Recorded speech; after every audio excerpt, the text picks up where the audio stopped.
Assalamualaikum warahmatullahi wabarakatuh. Saya Tiara Tri Rahmayati dengan NIM 1201082685. Saya dari Fakultas Tarbiyah dan Keguruan dengan prodi Pendidikan Guru Madrasah Ibtidaiyah. Di sini saya akan menjelaskan mengenai hubungan negara dengan warga negara. Hubungan antara negara dan warga negara identik dengan adanya hak dan kewajiban antara warga negara dengan negaranya. Dan begitu pun sebaliknya. Negara memiliki kewajiban untuk memberikan keamanan, kesejahteraan, perlindungan terhadap warga negaranya, dan juga memiliki hak untuk dipatuhi dan dihormati oleh warga negaranya. Sebaliknya pun, warga negara wajib membela negara dan berhak mendapatkan perlindungan dari negaranya. Adapun dari aspek asas, sifat, dan wujud yang dapat menghubungkan antara warga negara dengan negara.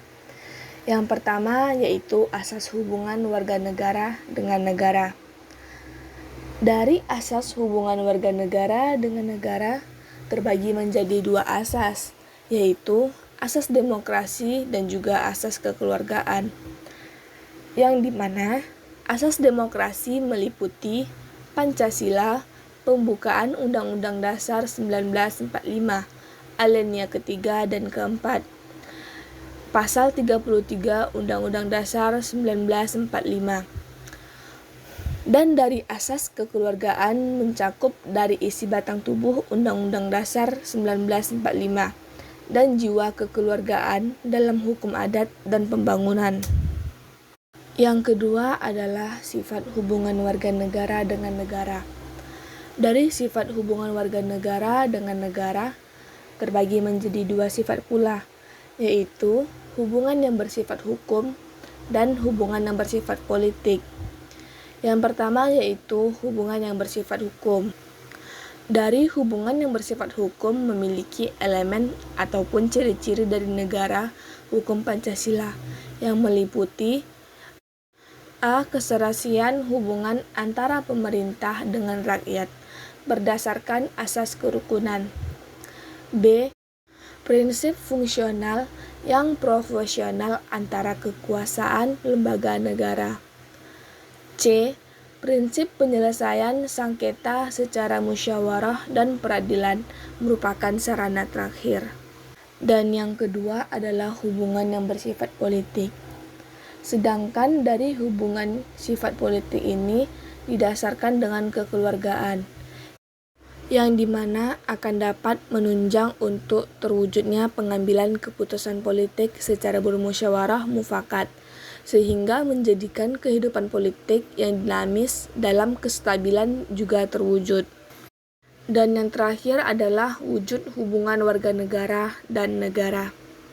Dari wujud hubungan warga negara dengan negara terbagi menjadi beberapa bagian, yaitu peran pasif, peran aktif, peran positif, dan peran negatif. Dari peran pasif yaitu merupakan kepatuhan terhadap peraturan perundang-undangan yang berlaku sebagai cermin dari seseorang warga negara yang taat dan patuh kepada negaranya. Contohnya yaitu membayar pajak, menaati peraturan lalu lintas, dan lain sebagainya. Peran aktif yaitu merupakan aktivitas warga negara untuk ikut serta mengambil bagian dalam kehidupan bangsa dan negara. Contohnya yaitu memberikan hak suara pada saat pemilihan pemilu. Peran positif yaitu aktivitas warga negara untuk meminta pelayanan dari negara atau pemerintah sebagai konsekuensi dari fungsi pemerintahan sebagai pelayanan umum. Contohnya yaitu mendirikan lembaga sosial masyarakat atau bisa disebut dengan LSM. Peran negatif yaitu aktivitas warga negara untuk menolak campur tangannya pemerintah dalam persoalan yang bersifat pribadi. Contohnya yaitu kebebasan warga negara untuk memilih ajaran agama yang diyakininya. Selanjutnya, pengertian dari hak dan kewajiban warga negara dan negaranya. Pengertian dari hak warga negara adalah suatu kewenangan yang dimiliki oleh setiap warga negara untuk melakukan sesuatu sesuai dengan peraturan perundang-undangan. Sedangkan pengertian kewajiban warga negara adalah suatu keharusan yang tidak boleh ditinggalkan oleh warga negara dalam kehidupan bermasyarakat, berbangsa, dan bernegara. Dan pengertian HAM atau hak asasi manusia. Hak asasi manusia adalah hak-hak dasar manusia yang dimiliki sejak berada dalam kandungan dan setelah dilahirkan ke dunia, yang telah diakui oleh semua orang dan juga diakui oleh pemerintah maupun aturan pemerintah. Atau dapat juga diartikan sebagai suatu hal yang mendasar yang memang sudah dimiliki oleh setiap manusia. Kewajiban dari negara yaitu melindungi segenap bangsa, memajukan kesejahteraan umum, mencerdaskan kehidupan bangsa dan ikut melaksanakan ketertiban dunia. Pembukaan Undang-Undang Dasar 1945 alinea keempat.